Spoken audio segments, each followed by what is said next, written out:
चलिए खबरों में आगे बढ़ेंगे। बात अब एटा की करेंगे। एटा में राशन माफियाओं के हौसले बुलंद है। राशन माफिया जमकर सरकारी राशन की कालाबाजारी करते हुए नजर आ रहे हैं। राशन माफिया जमकर सरकारी राशन की कालाबाजारी करते हैं और उसके बाद जिला पूर्ति विभाग के कर्मचारी पकड़े गए तो राशन को सैंपल की बात कहकर छोड़ देते हैं, जबकि कालाबाजारी के राशन को थाने लाकर मुकदमा दर्ज कर कार्रवाई की बात भी कही गई थी, लेकिन यहां किसी भी तरह की कोई कार्रवाई नहीं की गई।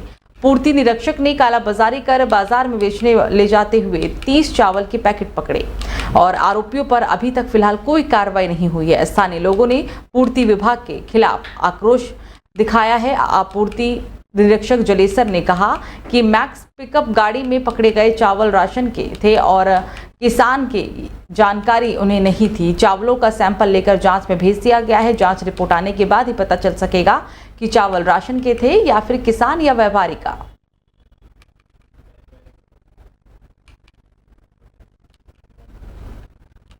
तो 5 साल की मासूम छात्रा से अश्लील हरकत करने वाले स्कूल के आरोपी सफाई कर्मचारी रमेश को 7 साल की सजा सुनाई गई है। विशेष न्यायाधीश पॉक्सो कोर्ट दीपक यादव ने आरोपी को दोषी मानते हुए 7 साल की सजा सुनाई और 20,000 रुपए का जुर्माना भी लगाया। पीड़ित पक्ष का स्कूल प्रबंधन के द्वारा सहयोग नहीं करने को लेकर कोर्ट की टिप्पणी भी गंभीर आई है। सदर कोतवाली क्षेत्र की रहने वाली एक महिला ने 2 दिसंबर 2016 को घटनाक्रम की जानकारी दी थी और मुकदमा दर्ज करवाया था कि उनकी बेटी के साथ स्कूल का एक सफाई कर्मचारी गंदे हरकत करता है और उसके ऊपर उसकी गंदी नजर भी है। जब छात्रा बाथरूम जाती है तो उसके साथ वो अश्लील हरकत किया करता है और इस एवज में कार्रवाई की गई और अब आरोपी को 7 साल की कठोर सजा सुनाई गई है। तो उत्तर प्रदेश के गजरौला में लोगों ने एमडीए ऑफिस का घेराव किया, जहां पर लोगों ने प्राधिकरण के अधिकारियों से मांग उठाई कि पहले बने मकानों पर बुलडोजर ना चलाए जाए। साथ ही ये भी कहा कि पहले बने मकानों और कॉलोनियों के एमडीए से नक्शे पास नहीं है, क्योंकि वो कॉलोनियां आज से 10 पहले तो कोई 5 साल पहले विकसित हुई थी, लेकिन मास्टर प्लान 2024 के चलते एमडीए ने अवैध कॉलोनियों को ध्वस्त करने का आदेश दिया और साथ में नोटिस भी जारी कर दिया। नोटिस मिलने से लोगों के आगे एक बड़ा संकट खड़ा हो गया है। दरअसल गजरौला शहर मुरादाबाद विकास प्राधिकरण के अधीन है। एमडीए के द्वारा गजरौला शहर में मास्टर प्लान 2024 लागू किया गया। मास्टर प्लान के चलते शहर में कई ऐसी कॉलोनियां मास्टर प्लान आने से पहले बनाई गई थी और ऐसी कॉलोनियों को एमडीए ने चिन्हित भी कर लिया है और उन्हें नोटिस जारी किया है। साथ में ये भी कहा गया है कि कॉलोनियां मास्टर प्लान की जद में आ रही है और इसी कड़ी में तमाम शहर के लोग एमडीए ऑफिस पहुंचे, जहां उन्होंने एमडीए के अधिकारियों से गुहार लगाते हुए कहा कि जो कॉलोनियां मास्टर प्लान लागू होने से पहले विकसित हुई थी उन्हें ना तोड़ा जाए, क्योंकि तमाम लोग ऐसे हैं जो बेहद ही कमजोर हैं और उनकी आर्थिक स्थिति भी ठीक नहीं है। एमडीए ऑफिस में इसलिए आए हैं क्योंकि अभी 4-5 महीने पहले जो है यहाँ मास्टर प्लान लागू हुआ है गजरौला में। जो लोग यहाँ 97 में कॉलोनी काटी है इन्होंने विकास प्राधिकरण ने एक, जिसमें सब लोग यहाँ खड़े हैं, तो उसके बाद कोई इन्होंने कॉलोनी नहीं काटी। उस समय जनसंख्या लगभग 30 या 35 हज़ार जनसंख्या थी गजरौला की और आज जो है जनसंख्या 1 लाख से ऊपर की जनसंख्या गजरौला में हो गई है।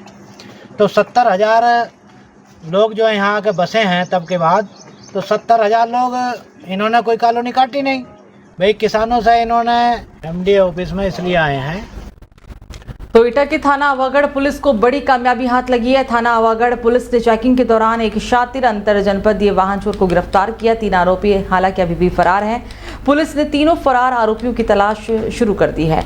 पुलिस ने शातिर चोर मनोज उर्फ नेपाली के कब्जे से अलग अलग जिलों से चोरी किए गए 4 ई रिक्शा बरामद किए। शातिर चोर ने नोएडा, इटावा और एटा से इन ई रिक्शा को चुराया था। शातिर चोर मनोज उर्फ नेपाली को थाना आवागढ़ पुलिस ने जलेसर बाईपास रोड के पास से गिरफ्तार कर जेल भेज दिया। एटा के थाना आवागढ़ क्षेत्र का पूरा मामला बताया जा रहा है। आज रात्रि में थाना आवागढ़ पुलिस द्वारा अपराधियों की धरपकड़ के लिए अभियान चलाया गया था तथा चेकिंग की जा रही थी। इस दौरान एक अभियुक्त गिरफ्तार किया जिसका नाम मनोज है, जो थाना आवागढ़ क्षेत्र का रहने वाला है और इसके कब्जे से 4 ई रिक्शा चोरी के बरामद हुए हैं मौके का फायदा उठाकर 3 साथी अभियुक्त भाग निकले हैं, जिनकी पुलिस द्वारा तलाश की जा रही है।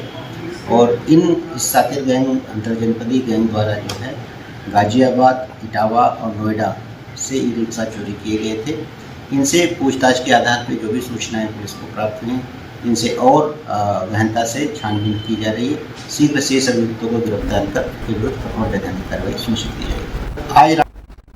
तो बदायूं जिले के बिलसी नगर स्थित महाराणा प्रताप महाविद्यालय से अगली खबर आपको बता रहे हैं। दरअसल यहां पर बिलसी नगर स्थित महाराणा प्रताप राजकीय स्कूल में शिक्षकों की भर्ती की मांग की गई है। दरअसल 1700 बच्चों पर केवल 2 शिक्षक हैं और इसीलिए अब शिक्षकों की तैनाती की मांग उठ रही है।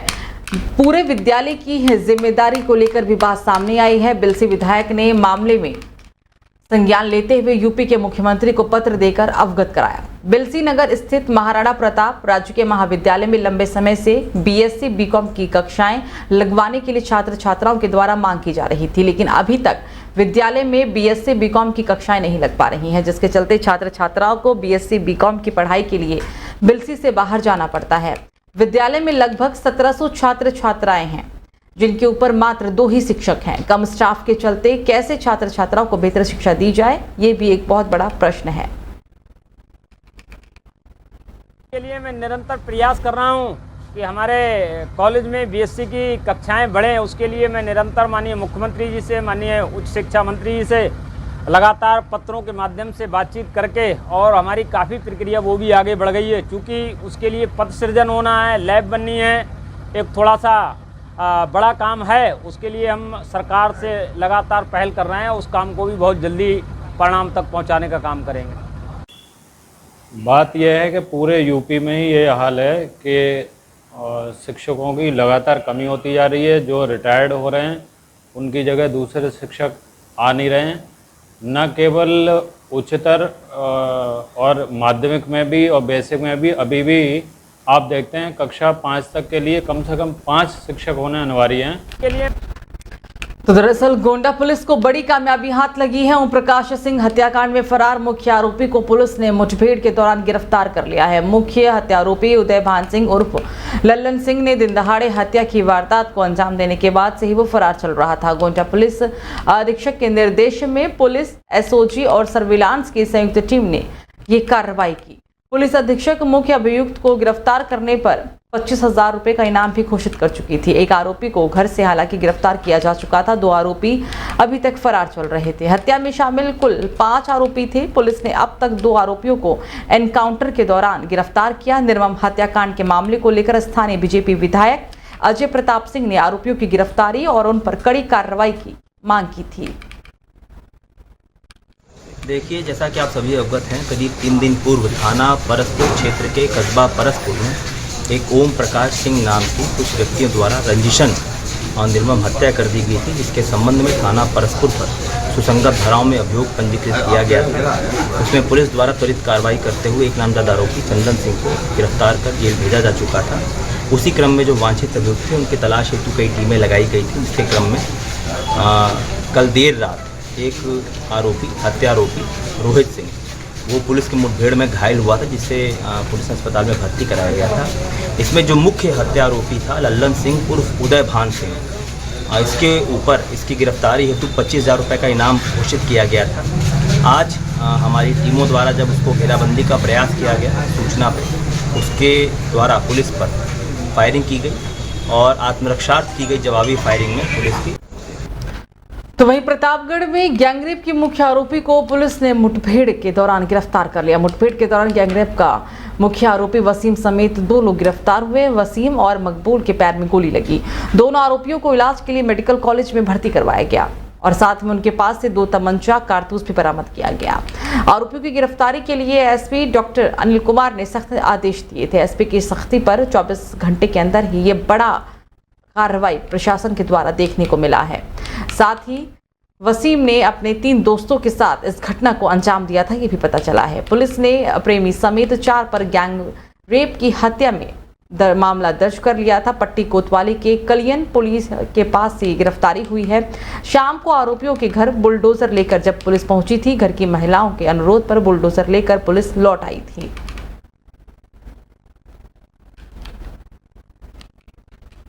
तो मुजफ्फरनगर प्रशासन के द्वारा कांवड़ यात्रा के दौरान शिव भक्त कांवड़ियों के लिए शौचालयों का इंतजाम नहीं हो पा रहा है और इसीलिए कांवड़िया खुले में शौच करने के लिए मजबूर हैं।